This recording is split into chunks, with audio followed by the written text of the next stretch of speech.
video today, we're going to be working on this forest scene. So this is a shot from the redwoods here, or technically 3 shots because I actually bracketed exposures here. So in this shot here, you can see this is our median exposure, and then I have an underexposed shot here that I specifically took for the highlights, and then I have an overexposed shot here as well. So we're going to make adjustments to these images here in their raw form before we bring them into Photoshop as layers to finish them off with the Pro panel. So whenever I'm doing any type of blending, I'm going to usually try and get the images to be at a similar exposure before I bring them into Photoshop. So this will help to basically do the blending and kind of, mask these transitions between the highlights and shadows to make them a little bit smoother. So for the median shot, I usually brighten it up a little bit, and then I'll bring down the highlights. And you can see the highlights are still pretty blown out here. For the underexposed shot, I'm going to brighten this up a lot. And I'm going to bring the highlights pretty much all the way down, or almost all the way down.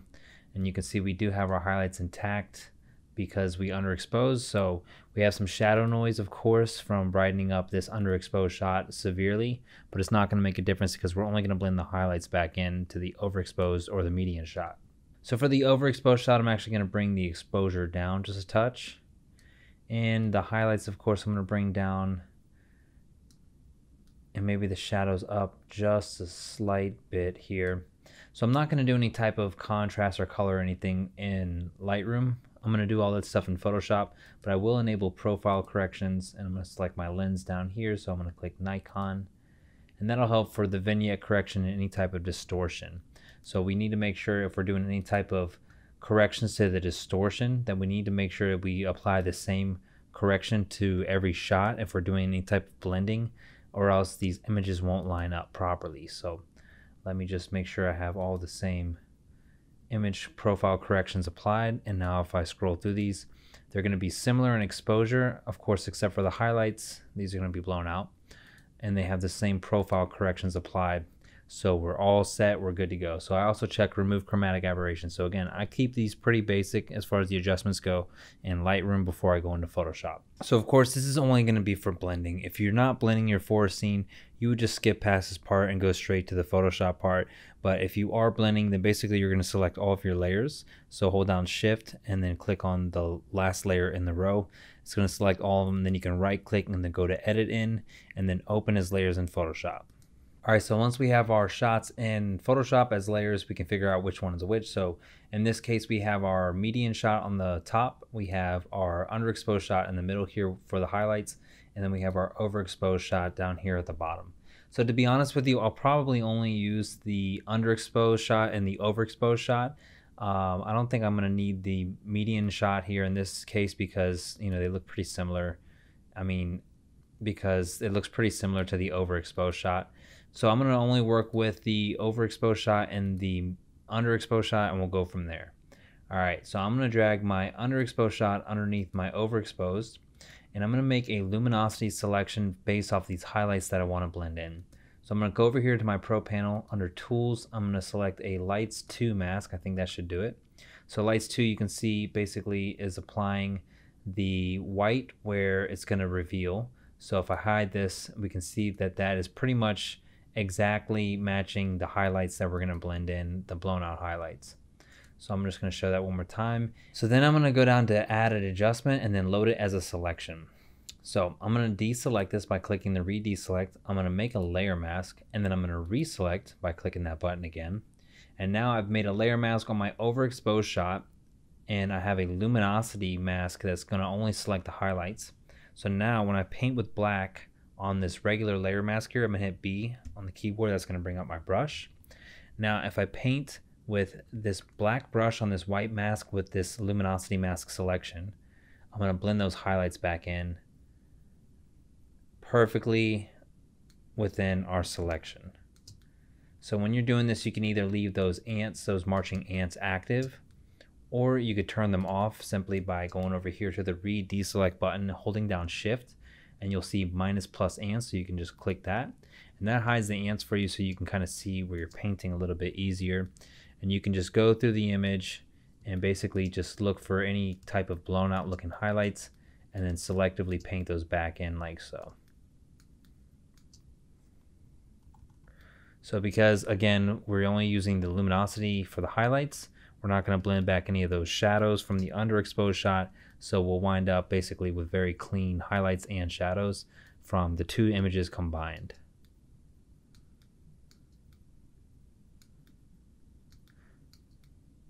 So the reason that I like to do it like this compared to just applying the mask directly on the layer is I like to very selectively paint what highlights I want to put back into the image.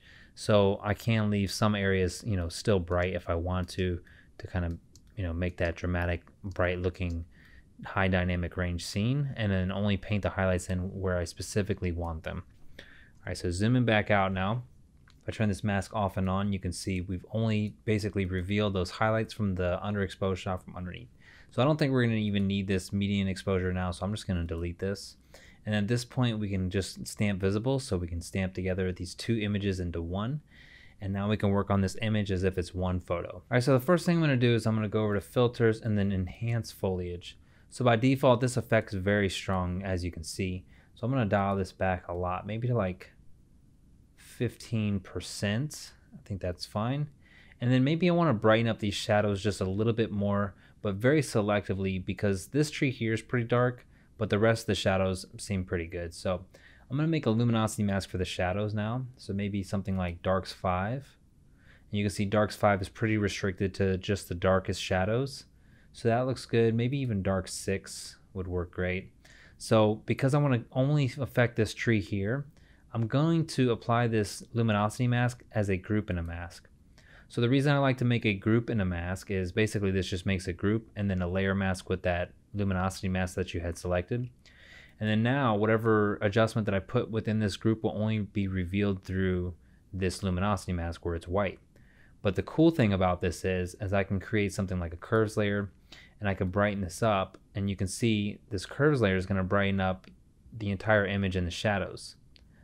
But because I did the group and mask, I can just invert this layer mask here. So click invert and then hit B on the keyboard for the brush and then select the layer mask. And then with the white brush, I can just paint this adjustment in where I want it. So maybe I don't want to paint it at 100% flow, maybe something like 40. So I can just kind of selectively dab this a couple times. And I can just basically bring back some details in the shadows just where I want them and not across the whole image now, because I'm selectively painting it in on that curves layer with the inverted mask. So that looks pretty good. All right, so maybe I want to do some dodging on the leaves here, either with color or just white, just to make it a little bit brighter and kind of emphasize these leaves. I could either make a color adjustment on those leaves or I could do something like a midtones mask. So in this instance, I'm going to make a midtones mask. So let's do midtones 3, and that's way too broad, so maybe something more like midtones 2, and let's actually refine that even further. So I'm going to click refine. It brings up the levels box here, and now I can mess around with these sliders until I get really just the leaves kind of mostly selected here. So something like this, and I'm going to paint where I want, so I'm not too worried about other stuff showing up in this selection. I'm going to click OK. Now I'm going to apply this as a dodge and burn overlay. So dodge and burn overlay is going to be a little bit stronger of an effect as compared to soft light. So I'm going to do dodge and burn overlay, and that just applies that luminosity mask basically to a layer mask on a dodge and burn layer. So now you can see wherever I paint on this dodge and burn layer is only going to be revealed through this mask here where it's white. So this is a way that we can easily dodge on just, or burn on just the midtones, and then, you know, make some really nice effects on these leaves here. So I'm going to click D on the keyboard. That brings up my default colors. I'll hit X to toggle between black back to white, and I'm going to zoom in a little bit. And in this case, I'm going to actually turn down my opacity to 30. So I'll hit 3 on the keyboard. That's the shortcut. And my flow to 30. So Shift 3 on the keyboard. And now I can just paint just like so on these leaves here, and it's only going to be revealed through that layer mask that we created. And now I'm effectively just doing dodging on these leaves very selectively with a layer mask.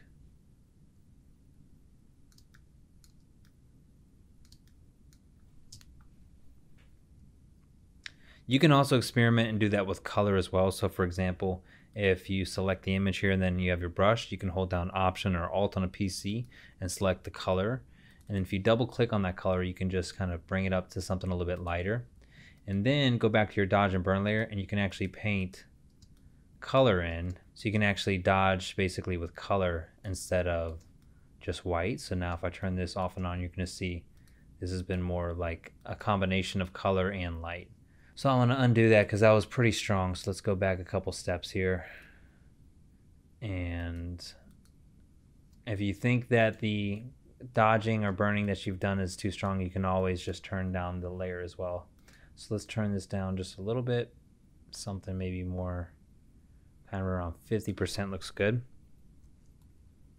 All right, so now that we've done some dodging and burning, brightening some shadows, let's go ahead and run the Orton and the sharpening effect. So the Orton sharp is basically just an Orton plus a high pass sharpening. So I usually use these two in tandem. So I just combine them into this one action here. So by default, it brings up 60. That's the radius that I usually use. And then it brings up your levels so you can adjust this. So I mentioned that this image was already a little bit dark. So let me just kind of bring the blacks more to the left, and that's going to take some of those shadows up a little bit. And something like that looks good. So if I turn the preview on and off, you can see the effect that we've created. So I'm going to click OK. And then this high pass sharpening dialog box comes up, and you're just going to select your radius. So 2.8 is the one that I always use. So I click OK there. And now we've basically added a nice kind of dreamy glow to the image, but also we've added some sharpening as well. So I zoom in a little and turn that off and on. You can see we added a nice kind of ethereal glow and then also some sharpening too. So if you think that the sharpening is a little too strong, you can always just expand this group here and then turn down the opacity of the sharpening just a little if you want, or if you want to turn down the Orton effect separately as well, you can do so. So I think that looks good though. All right, so basically we started with this underexposed and overexposed shot that we did some blending on, and then we've wound up kind of with a nice kind of dreamy glow to this image now. So maybe I would add a vignette at this point. So I don't want that in that high pass Orton group. So I just brought that to the top, but let me turn down the opacity of that a little bit because that was kind of strong. So that looks nice. And then I probably would add a Lux filter here. So it looks nice as well. And you just want to make sure that you don't blow out the highlights when you do something like that. So in this case, I might have brightened the highlights a little too much. So maybe I just select my layer mask here, and then I'll just paint with black over the areas where the highlights are really bright, and that's going to help take some of that out. And I'll probably bring the opacity back up to 100. I can leave the flow a little bit low though.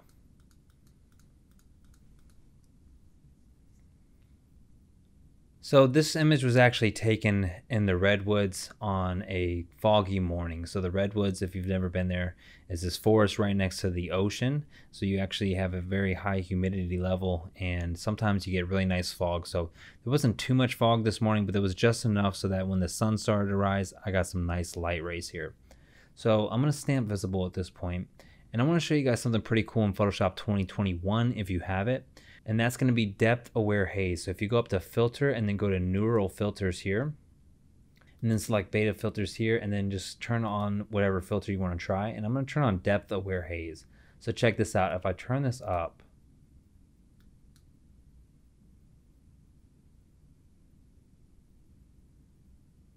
okay, that was way too strong. So let me turn that down. Still a little bit too strong.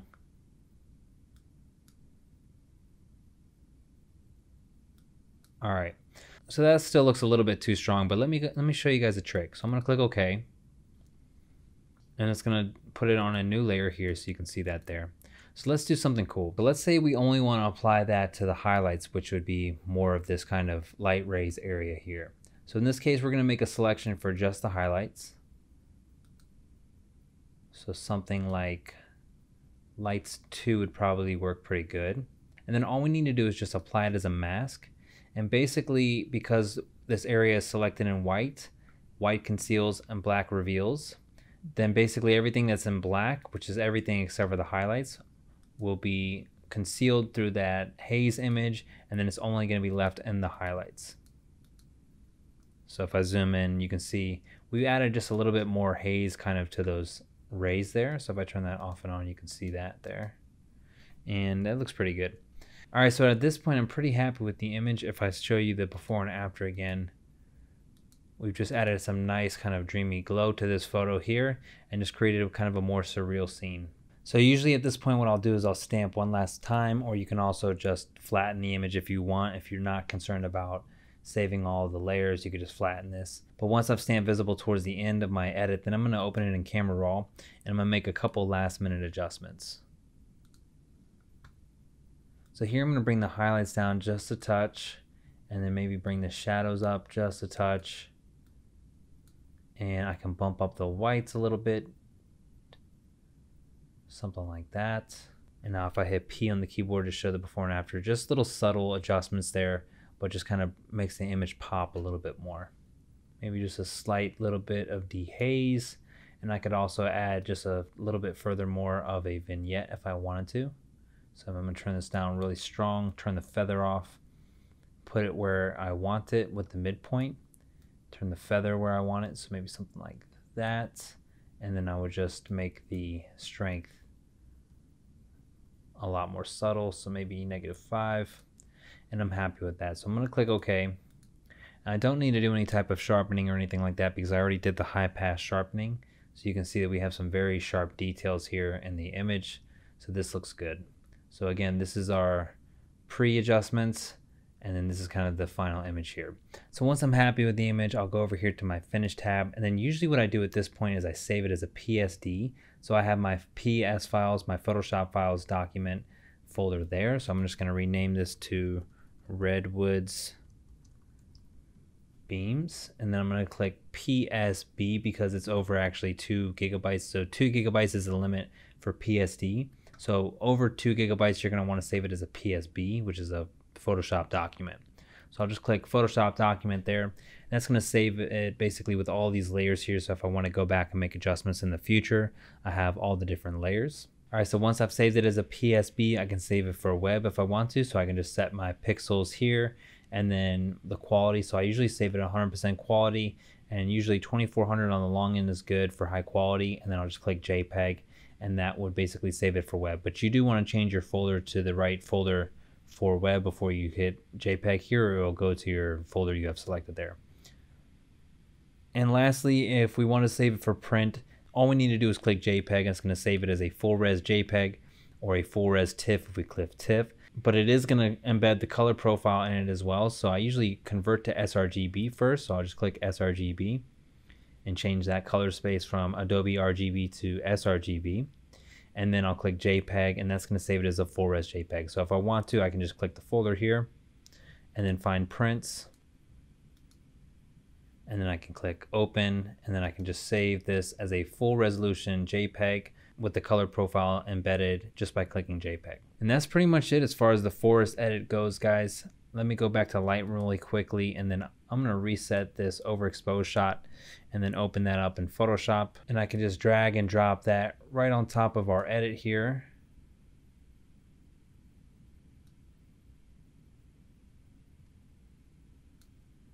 And if I turn that off, you can see this is the corrections and all the different editing we've done. So this actually looks very different because we did apply the profile corrections, which got removed when I just reset this raw image before bringing it into Photoshop. But you can see a drastic difference. We have a nice, well-balanced, well-colored, and well-toned image now. So if you guys have any questions about that process, just let me know. See you in the next video. Hey guys, in this video we're going to be doing a start to finish edit on some shots from Glacier National Park. We'll start off doing some focus stacking, and then we'll do the final retouching, both using the Pro panel and Photoshop. Real quick guys, this is the final image from our edit today. I'm going to show you the differences now from the before when we get started in Lightroom. Alright, so first up, let's take a look at these images. So I've just imported the sequence of shots that I took for the focus stack into Lightroom here. So that's the first step. You need to get these into Lightroom. And we have these raw images straight out of camera here. So you can see in the first set of images, our focus is on the very front here. So this isn't obviously a focus stack lesson. I do have that inside the course, the landscape photography course, but you can see basically that I started my focus here in the very front, and then towards the very end of the sequence, my focus is on the very background here so that the mountains are sharp and the sky's in focus. All right, so we really only need to do adjustments to one of the image, and then we can synchronize the edits across the board here with the rest of the photos. So for this single adjustment, I think that I'm gonna use one of these shots here kind of towards the background where more is in focus, and then I can synchronize the rest. So I'm gonna bump up the exposure first and then raise up the shadows as well. And I'm gonna bring down the highlights.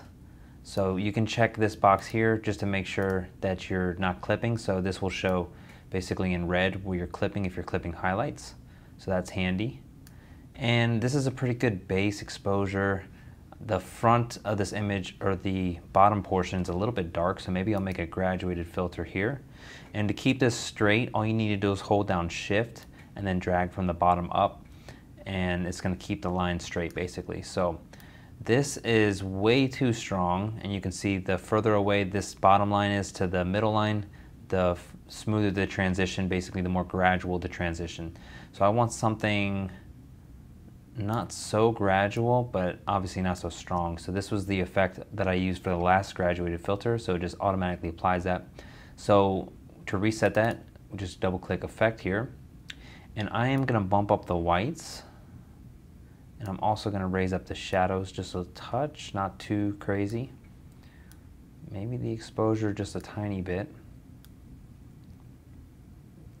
So something like that looks pretty good. All right, so I might add just a touch of contrast. I don't do a ton of adjustments again in Lightroom with the raw processing. I do all the heavy lifting, coloring, color correction, all that good stuff usually in Photoshop. So when I do say color correction, I might adjust the white balance here at this point, or I can do that in Photoshop. I will cool this off a little because there is a little bit of a warm color cast to it. So something like that looks good. And again, I don't do any sharpening or noise reduction or anything like that. I do check remove chromatic aberration, and sometimes I check the profile correction. So this was taken on a Nikon lens. So this corrected for the distortion and vignette. So in this case, I want to leave the vignette correction on, but not the distortion. And again, whenever you're doing any type of blending with luminosity masks or focus stacking or anything where you need to do some alignment with these photos and have them line up perfectly, it's critical to check to make sure that if you do use this distortion correction, that you have it identical for all of your images before you get them into Photoshop, or else they're not going to line up perfectly, guys. So in this case, I turn this off, so it's not an issue. I usually just leave that turned off in situations like this where the alignment is critical. So once we've done our basic adjustments to one photo, all we need to do is select all photos. So you hit Command A, and that'll select all your images, and then you can just click Synchronize here. And I just check all, and again, we didn't apply any type of lens distortion correction, but I'm just going to uncheck that anyways, and then I'm going to click Synchronize. So this is going to apply the adjustments that we made to the one image basically to the rest of the images here, and they're all going to have the identical settings. All right, so you can just select your image and use your arrow keys to cycle through and just verify that the adjustments have been synchronized. You can see the focus shifting to the back as I go through these images here. So once you're happy with your adjustments, you have all of your images selected, you'll just right click and go up here to edit in, and then go down to the bottom, open as layers in Photoshop. So I am demonstrating how to do this from Lightroom because most people have Lightroom, but if you're opening this from Bridge, for example, then you would just go up to the top in Camera Raw and just go up to Tools and then do Edit in Photoshop as layers. And this part right here will take a few minutes because we're stacking multiple raw images on top of each other, so be patient with this, guys. Depending on how fast your computer is, this could take a few minutes. All right, so we have all the images now here in Photoshop. You can see our focus has changed through each shot. So the next step is to do the focus stacking. One thing to note, guys, you could also just open these up as individual tabs, and if they appeared up here as individual photos, you simply just go here to Pro Panel and then Tools and then click Stack. And when you click Stack, it's going to ask you basically if you confirm that you're going to put all the documents onto one as layers and delete the rest, and you just click Yes. So I'm going to click No because that's not what we're doing here. But basically for this focus stack process here, we're going to select all of our layers. So I'm just going to hold down Shift with my top layer selected, and I'm going to hold down Shift and click on the bottom layer. That's going to select all my layers, and then I'm just going to click Focus Blend. So when you click Focus Blend, this is going to do your alignment. Then it's going to basically line up the different layers content and then figure out what is going to be sharp in each different layer, and then give you basically a composited version of all the different layers with the optimal sharp parts. So this is how you do focus stacking. Obviously you can do this without the panel. This is just an automated process using the Focus Blend. And you can probably hear my computer howling in the background with the fans kicking up. So again, this takes a few minutes depending on how fast your computer is. All right, so I just fast forward through that because it did literally take like 5 minutes, and I have a fast computer, so something to note. But also some other things to note. Let's take a look at this focus stack. So now we have our image, and we have it sharp all the way from the very front, all the way through the middle, all the way to the very back. So this was a successful focus stack. We didn't have too much wind during this set of photos here, so I didn't really get any type of weird areas where it didn't line up properly. But that's one thing to consider, guys. If you are shooting for focus stack, you want to make sure that you're doing it either on a non-windy day, or you don't have things that are moving from the wind, or you also just can take photos basically between gusts. So I can't actually see here. There's a slight area kind of where there was some wind where it didn't line up properly, so not a big deal. I'm really happy with this. Otherwise, it's very sharp, so maybe I can do some extra sharpening right there, some content aware to get rid of this out of focus leaf or something like that. But otherwise, it looks really good. Something else to consider is sometimes you wind up with blurry edges from focus breathing. So if you're shifting your focus, sometimes lenses suffer from focus breathing, where it actually makes it look like you changed the focal length or zoomed in or out. In this case, this lens was for the Nikon Z. Didn't really have too much focus breathing issues at all from the focus shift. So in this case, it worked really well. All right, so at this point, I'm happy with the blend. I don't really need to keep all of these layers like this. I can just shift, click on merge, and that's gonna flatten this into one document here. So now we have this as one layer. And I'll usually work my way up, so I'll make a duplicate layer, and that way I have my original focus stack layer here in the background if I need to revert back to that down the line. And the first thing that I'm going to do is some cleanup. So the first thing that's got to go for sure is this branch up here at the top. So we could probably use our spot heal brush for that, or a patch tool or something like that. In this case, I'm going to use the lasso tool, and I'm just going to do some selections around this area here, and then I'm going to go over here to fill with and hold down shift until I see content, and then that's going to bring up content aware. I'm going to click enter, and that's going to fill that in with content aware right there. So the same thing I'm going to do here, and you could do this individually, guys, or you can draw around the whole area. Usually your results are going to be better if you do it in small sections versus something big like this, but I'm just going to check to see what this does here. Because this area is kind of not very detailed here with these clouds, I think it's going to work okay. But if it's high detailed areas, you're definitely going to want to do this a little bit more carefully. So I'm going to do the same thing, content aware, and then deselect, and you can see that that just very cleanly blended in those areas with similar looking content from the surrounding areas here. So that looks good. Next thing I want to do is get rid of any sensor dust. So I'm going to go over here to filters and then click sensor dust. And this just makes a preview basically, or a map of the image with sensor dust showing if there is any. So in this case, I can see some right here, and I can also see some right here. So I'm going to grab my spot heal brush here, and I have this set to a hardness of 100, and I have it set to content aware.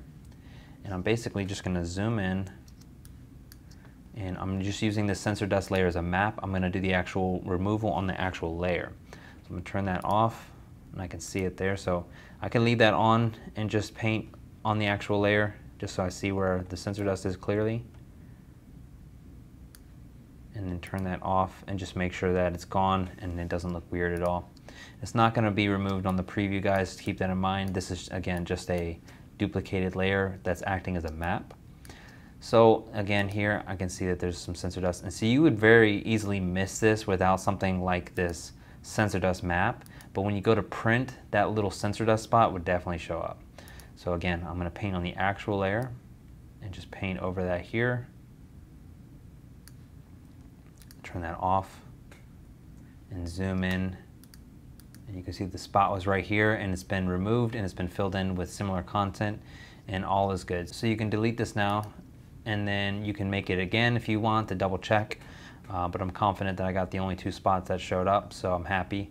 Then we also should just crop off these edges here because there's no content at those edges from where the focus shift and blend happens. So I'm gonna zoom in and just make sure I'm not cropping off anything more than I need to. So I usually zoom in a lot because then you have a lot more precision over how far you move this guy here. So in this case, I don't really want to lose anything more out of this image than I have to. So I'm just gonna zoom in and just make sure I'm cropping it right at that edge there. Same thing here at the bottom. There's not really any extra edge here at the bottom, so I'm not going to crop there. I'm going to move over to the side. So if you didn't know, all you need to do is hold down spacebar and then you can pan through the image, moving it around like so. If you don't hold down spacebar and see that hand tool, then you're going to wind up moving the actual layer and you're going to have issues. So in this case, there's not an overlap, but I do see some kind of blurriness here at the edge from what I mentioned with that focus breathing. So it seems like it's only an issue down there at that one spot. Actually, it's an issue up here as well. So in this case, I'm just going to crop past where it was blurry. And this way I've just essentially eliminated the blurry area out of the image. And I'm not losing anything super important over here, so I'm not too worried about losing a little bit of that flower. Not a big deal. I'm going to go up to the top and I can see that there's a nice little overlap there. So I just go right below that line and pan through the image and make sure I clipped all of that off there, and then I'm going to click delete crop pixels so it gets rid of it completely, and then click check. Alright, so now we've cropped it, we've done a little bit of cleanup. There's not anything really else that I need to get rid of distraction wise. Maybe actually that leaf there, we could just take care of that leaf now or later in the edit, but I'm happy with it for now. I'm going to leave it. So the first thing I want to do is some coloring and lighting effects here. So I'm going to go over here to my filters and I'm going to click dark highlights. And this is going to help darken some of these highlights up here that appeared a little bit too bright. So it did apply this effect a little bit strongly, so I'm just going to drop the opacity a little bit to something like that, and that looks good. Then I'm going to try and do auto tone. So auto tone is going to do some color correction. So again, I mentioned that I had that yellow color cast. So if I turn that off and on, you can see it just took that yellow cast out and made the colors appear a lot more natural. So this looks very accurate now to my eye. And I might try auto color as well. And auto color seemed to kind of do something similar, but it made it a little too strong. So maybe I'll drop the opacity to something like this here. And that looks good. So maybe I want to make this a little bit more vivid and add some contrast. So I'll do vivid 1. And this is going to boost the colors and then also the contrast as well at the same time. So if I turn that off and on, you can see that looks really nice there. And next up, I want to add a slight vignette. So I'm going to do vignette here. And you can do a custom vignette as well if you'd like to. But in this case, I think a standard vignette is going to work really well. And I think at this point that I would do my Orton and my high pass. So I usually do Orton to give it that soft, dreamy look, but then I do the high pass to bring back the sharpness. So for this reason, I have the Orton sharp here, so it just has those two together. So I'm going to run the Orton first, and then I'm just going to click OK. For 60, you can change this if you want, but 60 is the settings I use. And then by default, it pops up with this levels adjustment here, and this is again the adjustments that I usually make. So this is standard, but you can adjust according to taste here. So maybe I want to make this brighter. I can move the highlight slider to the left. If I want to make it darker, I move the black slider to the right. So that looks pretty good. And it shows you the preview at 15% opacity. So you can just drop that in just a minute if you think it's too strong. But next up, you get the high pass sharpening. So this is 2.8 radius. Click OK. And here we have our Orton sharp adjustments here. So I did mention that I think the Orton was a little too strong for this image. I'm going to bring this down to like 10%, and we can zoom in and just see if the sharpening effect is too strong. So if I turn the Orton sharp off, you can see we added glow, but we also increased the details at the same time. So in this case, I think the high pass sharpening works well. It's not too over the top, and I don't have any type of halos or anything like that. So this sharpening effect works really well for prints. so you maintain very high detail, and it also works really well for posting on the internet where you usually lose a little bit of resolution from the photos basically kind of getting optimized. So I'm going to turn the sharpness down just a little bit. I usually do my sharpness adjustments while I'm zoomed in, and I'm just going to kind of get it just where I want it and not anymore. So in this case, 60 looks good. So zooming back out, this is where we're at now, and I'm pretty happy with this now. So if we turn off all the other layers, so hold down Option or Alt and then click on the eye icon here, you can see that we basically have done color adjustments, we've removed distractions, cleaned up the image, and also added nice Orton and sharpening effects. So at this point, I maybe want to darken the sky a little more and maybe make some color adjustments to that separately. So what I can do is I can make a luminosity mask. Maybe let's try 2. And you can see that this is selecting most of the highlights in the sky, so this is a good candidate. And lights 1 is probably going to be too broad. Yeah, it's too broad. So let's just do lights 2, and we'll apply this first as a curves layer here. Actually, I'm going to do a group and mask. So I do group and mask a lot when I know I'm going to make multiple adjustments to the same area that I'm creating a luminosity mask for. So this is handy. Instead of applying separate adjustments, maybe outputting this as a curves and then doing it again and now putting it as a hue and saturation or color balance, all I need to do is apply this as a group and mask. So it makes a group and applies this luminosity mask to that group. And then now I wind up with a group that whatever I put inside is only going to affect those areas. So let me demonstrate. So I'm going to click curves here. I created a curves layer, and this is inside the group again because I have the group selected. So now if I bring this curves down, you can see I'm only affecting that sky. All right, so I'm going to bring down kind of the mid-tones a little, and I'm going to bring the highlights up just a touch just to add some contrast. So I turn that off and on. You can see I added a little bit of punch, and maybe I want to bring that down just a touch more, something like that. And then next I can make a color balance layer. So if I go over here and hit color balance, now I don't want to affect the color of this too much because this blue is fairly accurate. But in this case, I could warm it up just a touch. So I'm going to go to highlights and I'm going to just warm this up just a touch. Maybe add just a slight red hint as well.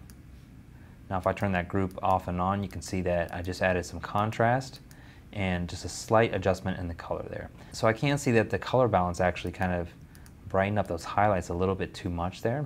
So if we want to remove the color balance from the brightest highlights, all we need to do is click Blend If, and then this layer style box pops up, and then we can actually just remove this from the highlights. So if I move it all the way over, you see it takes it away from the highlights in a very strong way.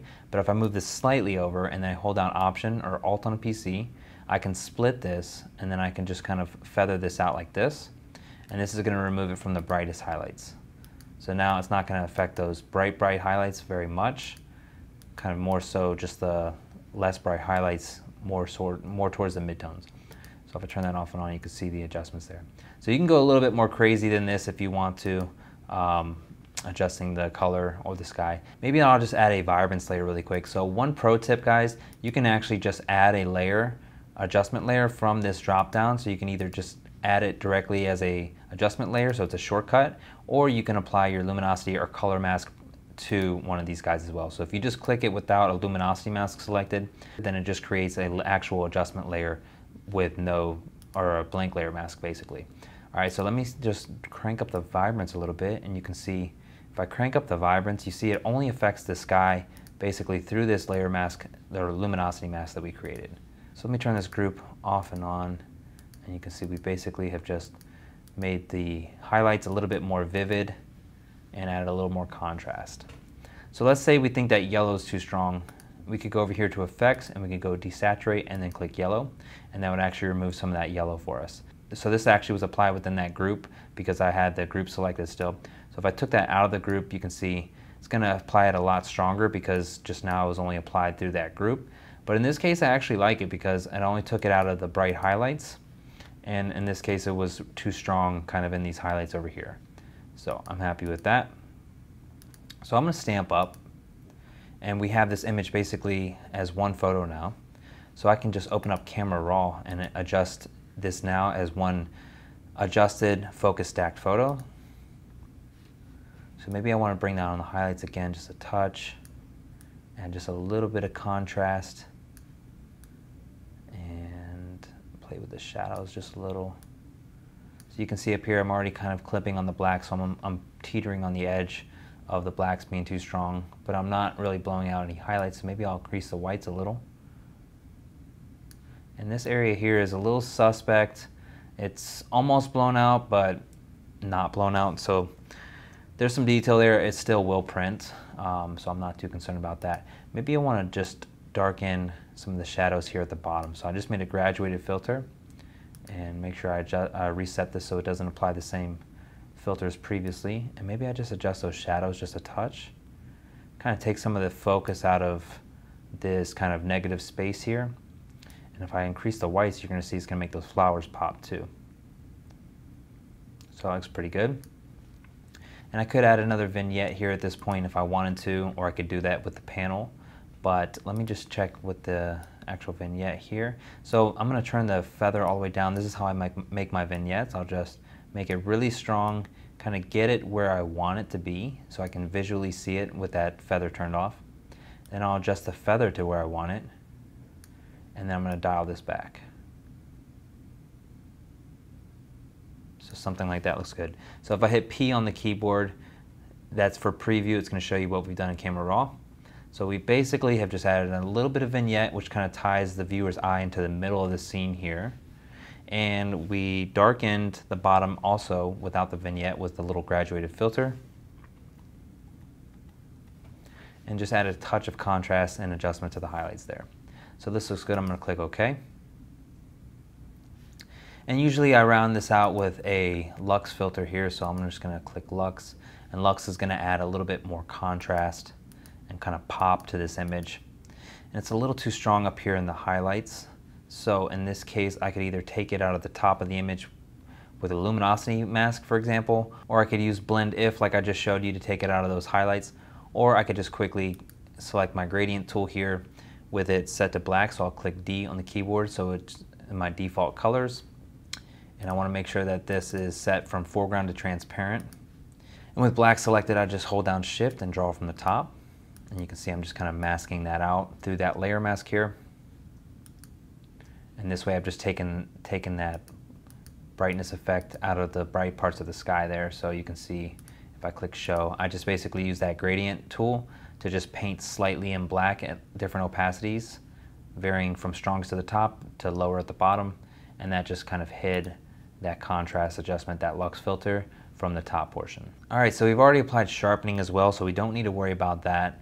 I still think maybe this could use a little bit of a vignette, so let's do this. I'm going to show you guys how to do custom vignette real quick. All you need to do is take your lasso tool or some type of selection and draw the shape of the vignette that you want, and then click Custom Vignette. So this might be overkill, especially at full strength. I'm just going to click Enter. That's the settings that I want. But I will just dial this back maybe to 5%. If I turn that off and on, you can see it's very subtle, but it does kind of help bring the focus here again to the flowers and then towards the middle with this beautiful reflection of these peaks. All right, so I'm happy. I'm going to click Stamp Visible one last time, and then I'm going to address this little leaf issue here. So there are a few different issues where it's not lining up exactly perfectly, and this is just an issue with focus stacking. It's inevitable if it's slightly windy, guys, so it's just something to consider.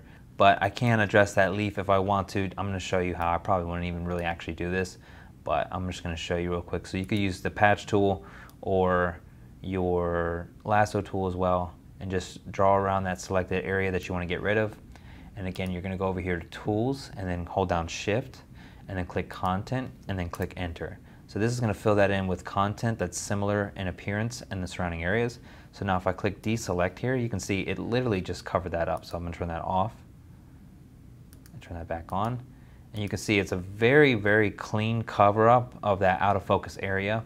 And you could do that for, again, different distractions in the image or something like that where it was out of focus. And that will help kind of complete your image. All right, so I'm happy with that. Let's check the before and after again. So this was where we started. Very flat focus stack image here with just some raw adjustments. And then we wound up with this nice, beautiful color corrected, sharpened, and kind of dreamy looking focus stacked blended image here.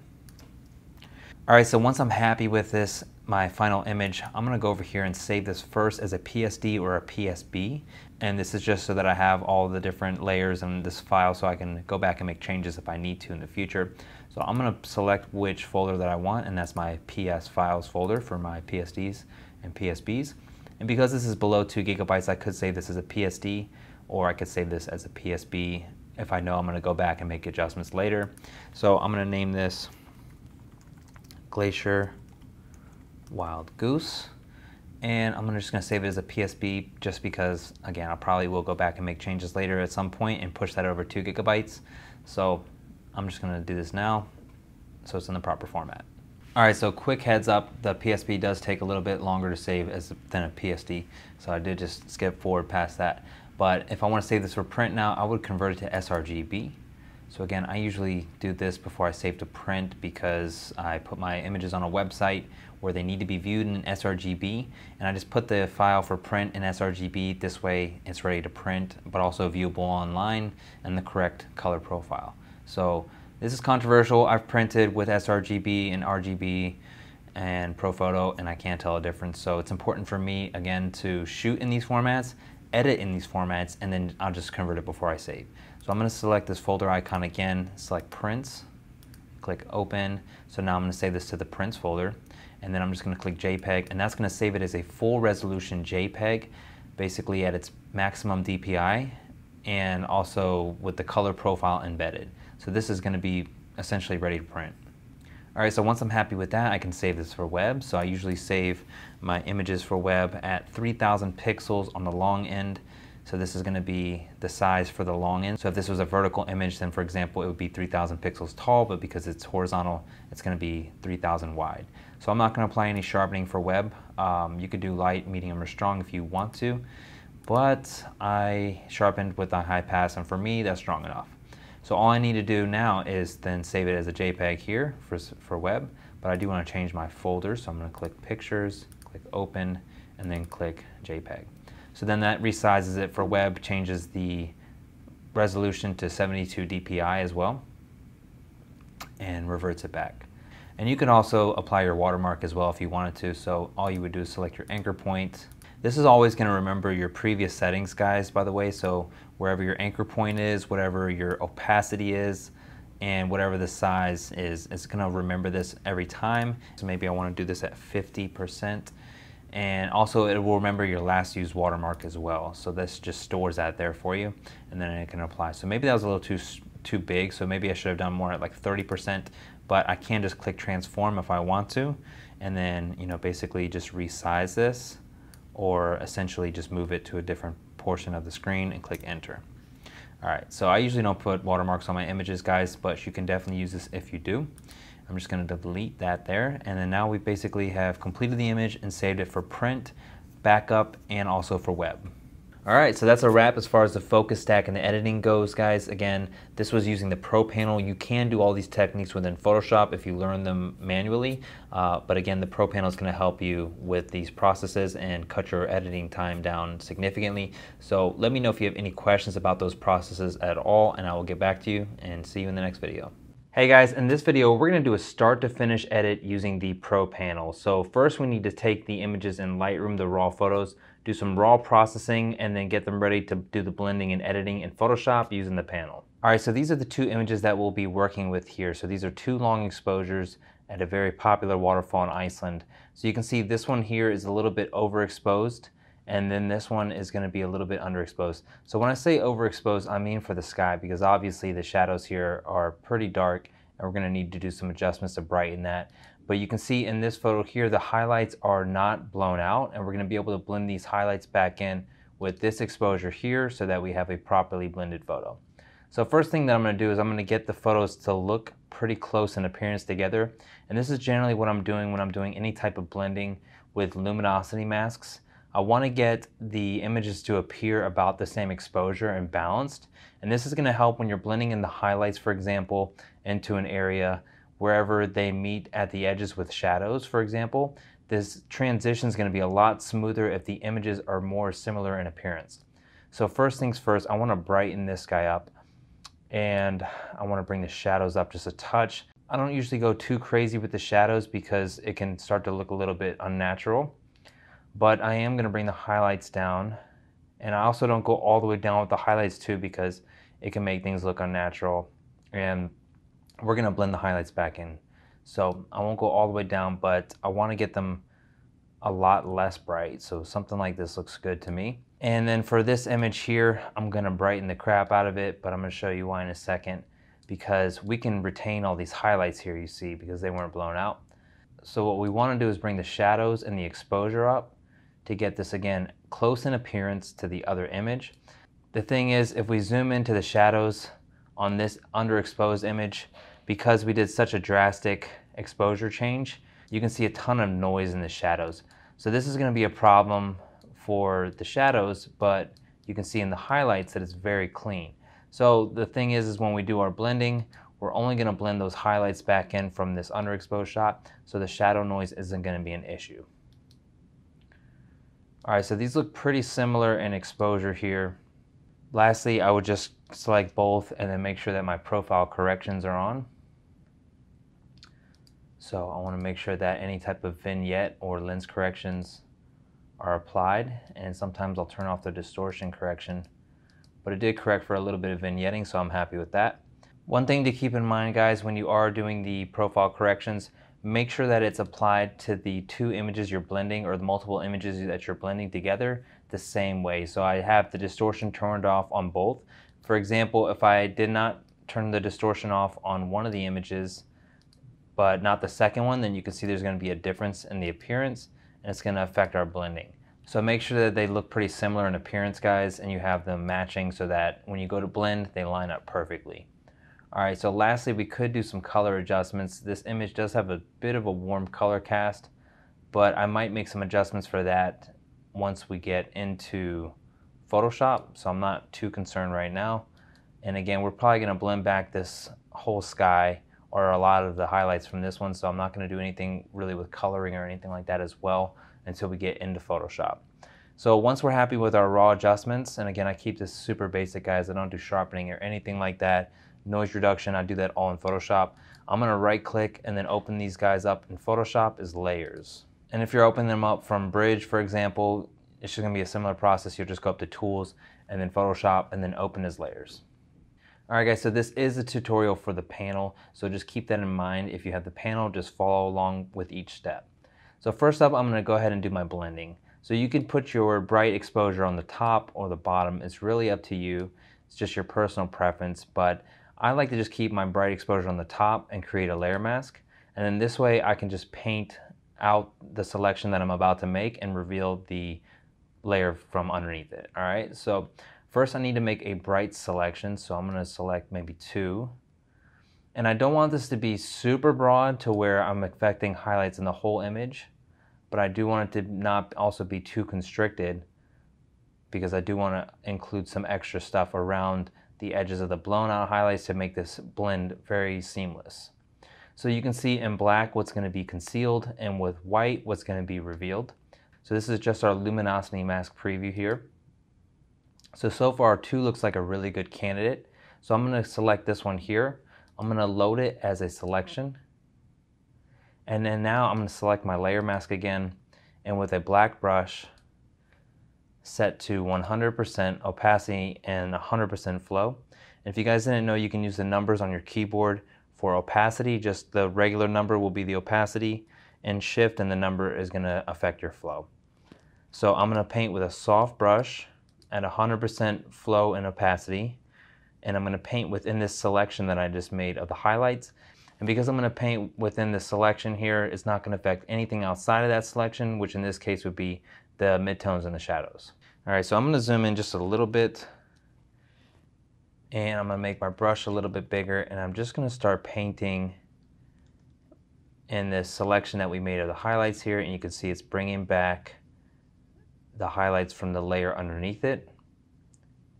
And you can hide the panel if you want. You can also hide the ants on the panel just by holding down Shift, hovering over this here till you see minus plus ants and clicking that. I like to have the ants visible so I can really make sure that I'm painting in the right areas,